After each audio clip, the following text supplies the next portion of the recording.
Hello and welcome to How to Win the Lottery Season 11 Theme Reveal. I'm Joey Lewandowski. It's your boy Shreds. And this is new ground because for the first time ever in the prestigious year, yeah, it's a long time. We've been doing it a long time. I think we missed, because we were recording in advance, and I was like, oh, we missed our 3-year birthday on the episode. We also missed our 3-year birthday in real time too. June 3rd, 2021. Damn. Although this episode comes out like November 1st. So how was your Halloween? I dressed as I normally do as Olympic diver Greg Louganis. Election day right around the corner. Oh, yeah, Tuesday. Yeah. Are you going to vote for Trump again? For the 4th time in a row. For the first time ever in the 3.5 year, I don't know what the theme is. I haven't revealed the theme to you. Which is very exciting to me. Yeah, I hope so. I don't know. It came on the heels of us dismissing a theme. Well, because there are several themes. So, like, normally you have a theme. I have a bunch going. You kick the theme to me. You're like, here's some of the books. I usually don't know most of the books because I'm an illiterate idiot. And True. I'm like, well, I don't know. Like, there's the horny module, which, man, if this was the horny module, I know, it'd blow your mind. Blow my mind. Yeah, it's not the but there's horny other module. ones like, there's one that we've talked about AI, which is never going to go away.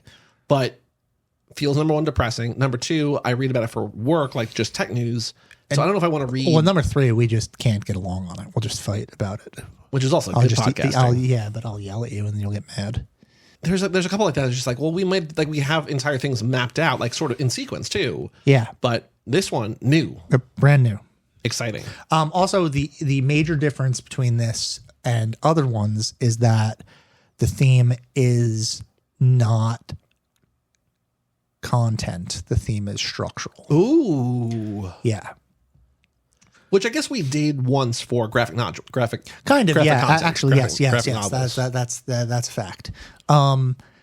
I wanted to do this theme because, without being coy about it anymore, it is a theme of novels written in the second person. Ooh, like you are. Oh, yeah. So is Bright Lights Big City in here? Okay, so Bright Lights Big City was that's the only one I know to this point the only one that most people know. Okay, that's there is a rich landscape of second person novels that sort of jump all over to different genres. Which is like, you are this, you are doing this, you are here. You'll find them in science fiction.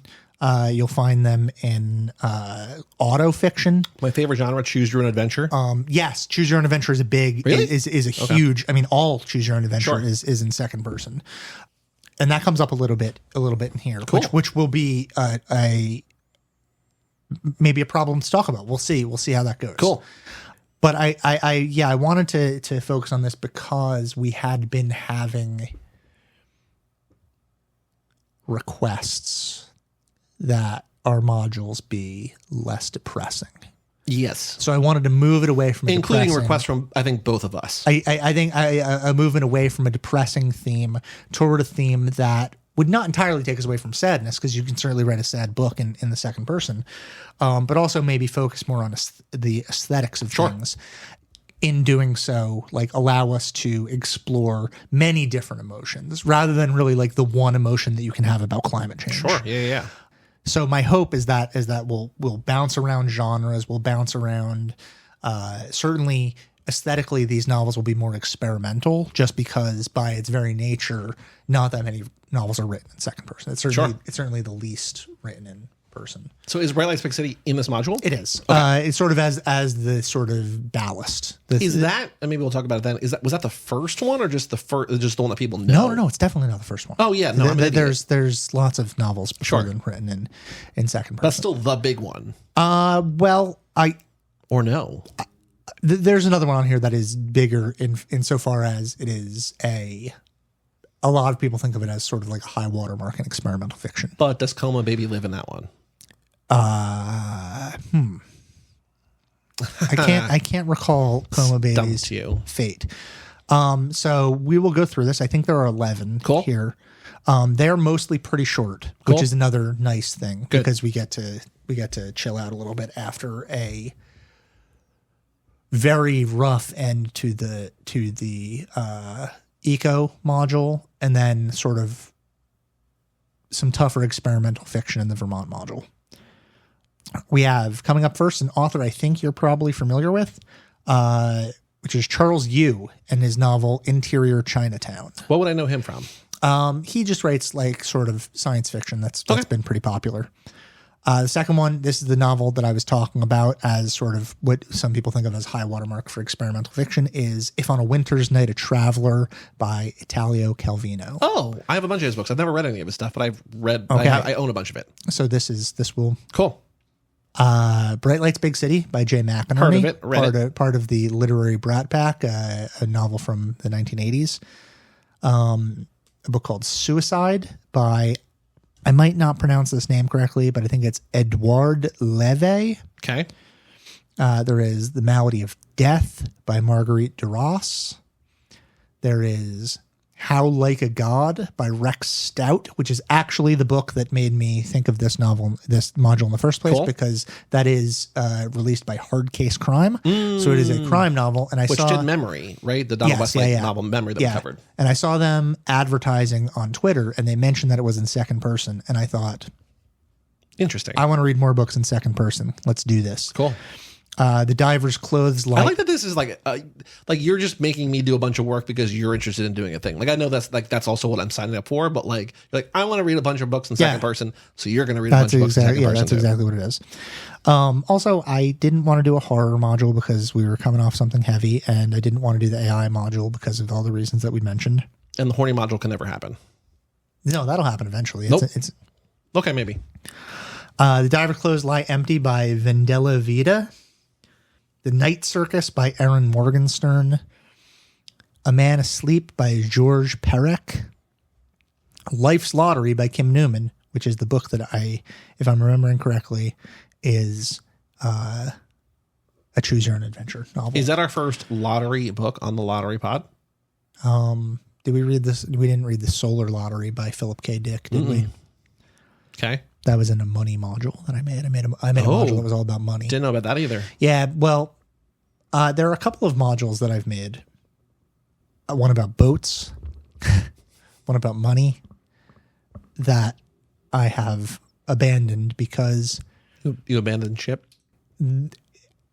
These are books that only seem to be written by men. Oh. I remember you saying that no woman has ever written a book about a boat. Yeah, but that's like... Might a slight exaggeration. Yeah, like Where Have You Been, Bernadette is like kind of about a boat. Now a major motion picture by Richard Linklater. There are a couple, but it's like it was just overwhelming in one direction. So, Okay. And then Open Water by Caleb Azuma Nelson. And that is all. Those are 11 books. Sweet. Do you have any commentary on second person? And what I think it's interesting. I'd never, if you had given me, even if you had said it's about an aesthetic, not theme, and not like a thematic anymore, I don't know. It would have taken me a long time, I think, to get to that point. Yeah, because, well, we'll see. We'll also see there's a real chance that this is something that is as rare as it is because it gets annoying real fucking quick. And if that's the case, then we're doing 11 books in a row like this, and it's going to be like, holy shit. But we also might break through some barrier and find transcendence and really like find out what the value is of a second person novel. Like, I think what would you say is immediately like what you would think would be the benefits of writing in second person? I think it probably injects the reader into the narrative in a more direct way, possibly. Right. It's asking for empathy in a way that you that you would have a harder time accessing if it were third person omniscient or even first person. Yes. Because we're all solipsists. Solipsists? I mean, the world revolves around us. Yeah. And so we like being told that it's us over and over again. It might be rewarding on some dopamine level, or it might drive us mad. Well, that's the other thing is that it, like the limits of this kind of storytelling might make themselves known very quickly. And that's a real possibility. And if that's the case, then we'll power through it. Did you choose these 10 or 11 books from a list of 20, or are these like no? There are a lot. There are a lot. Once you really start digging into it, there are definitely more than like 20 books written in the second person. It's just that I keep forgetting the premise of Choose Your Own Adventure, which is all of them. Like there's so many of them. Yeah, and I wasn't going to go through all the reason why I picked this one was because it seemed like a critically acclaimed science fiction book. I've read a handful of these. I've read 4 of the 11. And I've read 1. Yeah.